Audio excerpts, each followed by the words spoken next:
Andreas, tu plonges un peu. Un gardien de but allemand, Andreas Kopke, champion d'Europe en titre, un milieu de terrain bulgare, Lechkov. 2 Italiens, Franceschini et Malucci, le libéraux de l'OM. Et puis 2 internationaux français en attaque, Reynald Pedros et Xavier Gravelaine. Un recrutement qui a coûté près de 45 millions de francs. On a clôturé la saison en équilibrant nos comptes. On a remis en place un compte d'exploitation conséquent pour cette saison qui nous a permis aussi de faire le recrutement qui a été fait. Donc à tout point de vue, on est très tranquille. La mairie a apporté 30 millions de francs, Adidas a promis 30 millions également. L'OM version 96-97 est ambitieux. Je crois que le plus près de la Coupe d'Europe, ce sera le mieux pour le club. Donc on va faire en sorte d'arriver le plus proche possible. Si on peut être la bonne surprise, on ne se privera pas d'être la bonne surprise, mais enfin, il y a des équipes qui sont déjà bien en place. Quand on pense à Paris, quand on pense à Auxerre, qui est quand même le champion. Marseille, retrouvant la première division, se doit de jouer les premiers rôles. Il y a 6 ou 7 places européennes, en gros. L'objectif pour nous est d'être dans ces 6 ou 7 places. Du côté des supporters, on y croit. Malheureusement pour les Marseillais, le stade Vélodrome est en travaux. Sa capacité est réduite à 19 500 places. Oh pauvre, j'ai prié pendant la bonne mère pour qu'elle vienne en première division. On va rattraper le mal qu'ils nous ont fait. On va être champion de France, monsieur. Voilà, c'est simple. Il est arrivé, il est tout frais, c'est le nouveau maillot de l'OM, présenté par le PDG d'Adidas, futur président du club, Robert-Louis Dreyfus en personne. Il est arrivé, il est tout beau, c'est Marcel Dib, le nouveau directeur sportif du club, sur son 31. Enfin, il est là, il est tout chaud, c'est le public de l'OM. 2 ans qu'il attendait ses retrouvailles avec la Division 1. Et grâce à lui, le demi-stade Vélodrome résonnera comme un stade complet. L'OM s'est mise à l'heure européenne.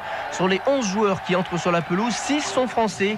2 Italiens, un Allemand, un Bulgare, un Irlandais complètent le tableau. Merci Bosman. À Lyon, les nouveaux sont des attaquants. Alain Caveglia vient du Havre, mais il est lyonnais d'origine et retrouve en fait son premier club, celui qui ne lui avait pas fait confiance lorsqu'il débutait. C'est bon ? Ouais, allez, les gars. Christophe Coquard, lui, est venu en voisin. Il vient d'Auxerre. Oui, Alain Caveglia, 28 ans, vient du Havre. Voilà, Christophe Coquard, disais-je, vient d'Auxerre, où il a passé de longues années. En fait, il y a de la place pour 2 dans l'attaque lyonnaise, et même pour 3, puisque Florian Maurice, qu'on annonçait un peu partout ailleurs, est toujours lyonnais. Pascal Olmeta, lui aussi, annoncé partant, est toujours là. Et tout ce petit monde s'est embarqué pour Marseille, avec la ferme intention de réussir un coup. Très peu de nouveaux visages à Nantes. Un international tunisien, le gaucher Adel Selimi, et Christophe Leroux en milieu de terrain qui arrive de Lorient, comme Erwan Guyot. 3 recrues qui vont tenter de compenser les départs de Reynald Pedros et de Nicolas Wedek. Le Suisse Marco Grassi se retrouve en pointe de l'attaque monégasque. L'Écossais John Collins sera associé à Enzo Schifo en milieu de terrain. Enfin en défense, le Belge Philippe Léonard. 2 départs importants, Lilian Thuram à Parme et Michael Madar au Deportivo La Corogne. Grande nouveauté à Auxerre, pour la première fois après 17 ans en D1, il faut gérer un titre et appréhender la Ligue des Champions. Ça change les données. Au niveau physique, on a travaillé un peu plus, c'est obligé, parce qu'on a vraiment des matchs très importants, surtout en septembre et en octobre, que ce soit en championnat ou avec la Ligue des Champions. Coquard, Martins, Blanc, Guivard, Chotocoré sont partis. Siechelski et Degnaud rentrent d'une saison de prêt. Valois arrive de Lyon-Duchère, Marley du Red Star et Sibirski de Lille. Pas de nom ronflant, mais un remplacement poste par poste par de plus jeunes joueurs. Il faut continuer à promouvoir le football français. La Auxerre, cette année, a eu 3 champions d'Europe junior avec Gérard Rouillet. On a un quart de finaliste des Jeux Olympiques avec Sibirski. On ne voit pas pourquoi on irait chercher ailleurs ce que nous avons chez nous. Inconvénient, un temps d'adaptation sera nécessaire pour que les nouveaux digèrent leur incorporation en D1. Pour l'instant, moi je suis focalisé sur le championnat, mais c'est vrai que quand la Ligue des Champions arrivera, je serai très tendu. Pour moi, la Ligue des Champions, c'était devant ma télé. Et maintenant, dans la perspective de jouer, d'être sur le terrain, ça me rend très heureux. Un seul étranger débarque en Bourgogne, le libéro australien Zelik, après 4 ans en Bundesliga et l'expérience de la Ligue des Champions avec le Borussia Dortmund. J'ai beaucoup entendu parler de ce club. J'ai joué contre Auxerre avec mon ancien club, Dortmund. C'est un club fantastique. En plus, il est champion de France. C'était donc pour moi une décision très facile à prendre. Auxerre s'attend à être attendu et les anciens veillent au grain. J'espère dans les moments difficiles, on va pouvoir s'accrocher, garder ce mental qu'on avait, ou retrouver ce mental qu'on avait l'année dernière. À Nice, changement de gardien. Voici le Bastier Bruno Valanconi, suivi de Robin Huck. De nouveaux étrangers, le Serbe Milinkovic, joueur de Waregem en Belgique, et Honorati, le libéro italien qui quitte Gênes. Exotisme avec le belgo-brésilien Ruben Nilsson, lui aussi issu du championnat belge. 3 nouveaux pour la SNL. Christophe Robert à la pointe de l'attaque lorraine. Il arrive de Louan-Cuiseaux. Il sera associé à Phil Gray, avant-centre international irlandais. Jean-Philippe Séchet, après des passages à Metz, Paris et Saint-Etienne, occupe le poste de milieu de terrain et il est capable de marquer des super buts. À Cannes, beaucoup plus de départs que d'arrivées. Parmi les nouvelles recrues, le retour de Condelot, prêté à Nancy, Cédric Dory, ex-Havrais, et enfin Yannick Fischer en défense, qui vient de Bordeaux. Un nouvel entraîneur pour Caen, Guy David, transféré du Havre. Dans l'équipe type, très peu de nouveaux joueurs par rapport à la saison dernière. Arrivé tout de même du Sochalien Étienne Mendy et de l'ex-lyonnais Stéphane Roche. Côté étranger, en attaque le Macédonien Bad Kouza. Nouveaux éléments aussi, Anthony Bancarel, ex-bordelais à l'image, et le Nantais Moreau.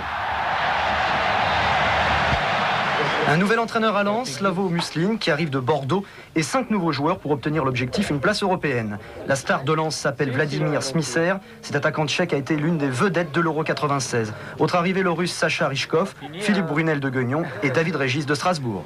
Une somptueuse demeure dans le Médoc bordelais. Jean-Louis Triot, le président de la section professionnelle des Girondins, est producteur de 3 châteaux prestigieux. Depuis plusieurs semaines, il compose le nouveau puzzle de l'équipe autour d'une pièce rapportée, mais aussi maîtresse, Roland Courbis. Il a été d'une aide précieuse et je suis certain que l'équipe que nous pouvons présenter aujourd'hui, nous aurions été incapables de le faire sans son soutien et sans son apport. Donc, à plusieurs titres, il est l'homme de la situation. Henri Martin, aujourd'hui décédé, président de Bordeaux dans les années 60, était le beau-père de Jean-Louis Triot.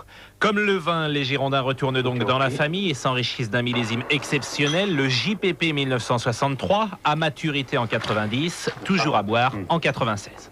Il y a ce goût quand on sait que Jean-Pierre Papin est possible et transférable, je crois que n'importe quel président ou dirigeant de club en a envie. Donc je crois qu'on a tous eu l'envie et l'idée en même temps. Roland Courbis à la baguette, Jean-Pierre Papin harcelé par les supporters à l'issue de l'entraînement. Voici 2 personnalités de la nouvelle équipe bordelaise, auxquelles il faut ajouter Colletter, promu capitaine, Bas, venu du Havre, un Brésilien, Galac, mais aussi Baudard, Biagio, Mikou, Ziani, au total 13 nouveaux joueurs. Chiffre porte-bonheur ou porte-malheur, réponse en mai prochain. René Exbraya débarque en Normandie pour entraîner l'équipe du Havre. La principale recrue du club, c'est Roger Bolly. Ils sont 8 nouveaux joueurs pour tenter de compenser le départ, entre autres, de Caviglia. A noter aussi le recrutement d'Abder Ramdam, finaliste de la Coupe de France avec Nîmes. Bastia est ambitieux. Si Rodriguez s'en va, Lubomir Moravchik, Sébastien Pérez et Patrick Moreau arrivent de Saint-Etienne. Wilfried Goel, lui, vient de Strasbourg et c'est Fabien Pifto qui garde désormais les buts corses. L'équipe de Rennes au grand complet, il manque cette saison l'attaquant Grassi et Jean-Pierre Cyprien. Stéphane Guivarch et l'ex-parisien Pascal Mahé, en revanche, sont bien présents et souriants. À Lille, Sibierski est parti, c'est le Yougoslave Banjak qui sera le meneur de jeu. Autre recrue, Gilles Amparzoumian, venu de Cannes pour jouer arrière latéral. À Metz, voici un nouvel attaquant, Mariano Bombarda, le bien nommé. Arrivent également, entre autres, le gardien de but Lionel Letizy et l'attaquant Amara Traoré. Guingamp, Gravelaine est parti. En revanche, le club breton accueille Christophe Orlaville, Eric Assadourian et le Polonais Marek Joswiak. Retour au pays pour William Prunier. Il joue désormais à Montpellier. À ses côtés, un autre défenseur expérimenté, Franck Sauzet. A signalé également le retour de Kader Ferraoui. Fabrice Divert revient de Guingamp et arrivé de l'ex-Rennais, Pascal Fugier. Il a découvert Paris cette semaine sous le regard d'un photographe du journal Le Parisien. Nascimento de Arroyo, né à Rio il y a 26 ans, prénom Leonardo, transfuge du Japon. Le Brésilien connaît avec le Paris Saint-Germain son 6e club. Il a débuté il y a 10 ans à Flamenco, puis a rejoint Sao Paulo. Leonardo a également évolué en Espagne entre 91 et 93 au FC Valence. C'est donc un globe-trotter qui débarque dans la capitale. J'aime jouer en ayant beaucoup de liberté et faire des actions offensives. Je me sens attaquant et j'aime participer devant. J'espère trouver une place qui corresponde à cet aspect. Il faudra sans doute un peu de temps, je dois m'adapter, entrer dans le schéma de jeu de l'équipe. J'espère que l'on formera un bloc très fort où chacun trouvera sa place. 35 sélections avec l'équipe du Brésil, une expulsion lors de la dernière Coupe du Monde face aux USA, arbitrée par Joel Quignou. Leonardo retrouve au camp des loges un autre Brésilien devenu manager général du PSG, Ricardo. Si Leonardo est le fer de lance des recrues parisiennes, il n'est pas le seul nouveau. Kennedy, portugais, est arrivé jeudi de Benfica. Également parisien Benoît Cauet, Patrick Mboma, de retour de Metz, Kalinda, Murati, Leroy, Algerino, Fernandez et Fernandez.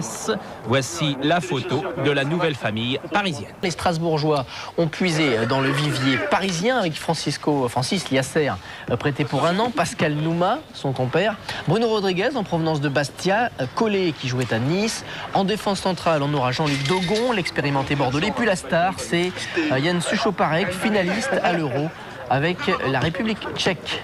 Voilà les nouveaux visages strasbourgeois. Toulouse ouvre le score dès la 8e minute après ce corner tiré par Porret, déviation de la tête au milieu de la défense d'Épinal, récupération de François Calderaro qui offre la première victoire à Toulouse cette saison sous une pluie battante et devant plus de 3500 spectateurs. Un tir puissant du droit en semi-volée qui atterrit dans les filets du gardien spinalien Jean-Marc Branger.